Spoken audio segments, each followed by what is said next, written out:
আজি মই অমৰা টেঙাৰে মাছৰ আঞ্জা বনাম। আঞ্জাখনৰ বাবে মই অমৰা টেঙা 5টা, আলু 2টা, পিঁয়াজ 1টা, কেঁচা জলকীয়া 2টা আৰু পাঁচফোৰণ অলপমান লৈছোঁ।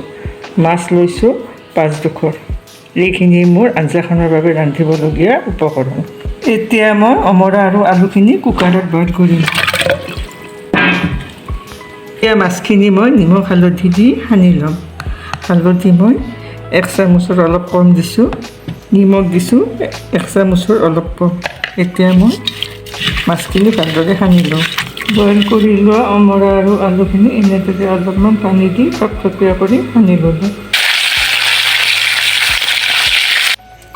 এতিয়া মাছ ভজা গৰম তেলতে পাঁচফোৰণ আৰু কেঁচা জলকীয়া দি দিলোঁ।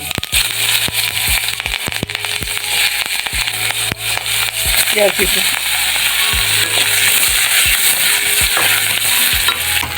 এতিয়া মই ইয়াত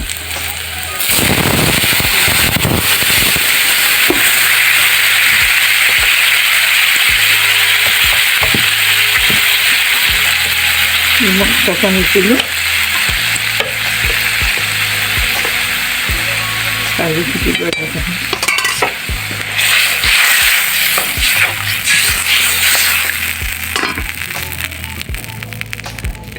পানী অলপ দি দিম। আঞ্জাখিনি কি ধুনীয়াকৈ উতল আহি আছে। এতিয়া মই আঞ্জাত মাছ দিম।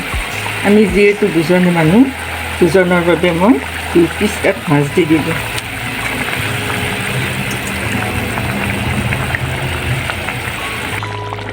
আঞ্জাখন মোৰ এতিয়া হৈ আহিছে। আঞ্জাখন মই নমাম। আপোনালোকে যদি মোৰ ভিডিঅ'টো ভাল পাইছে তেতিয়াহ'লে লাইক কৰিব, কমেণ্ট কৰিব আৰু ছাবস্ক্ৰাইব কৰিব। আপোনালোকক মই পোহৰৰ বিজুতিৰ বাবে ৰান্ধি থকা চিনবোৰ ভালদৰে দেখুৱাব নোৱাৰিলোঁ। তাৰ বাবে মোক যেন ক্ষমা কৰে আৰু মোৰ ভিডিঅ'টো দৌৰিলোঁ।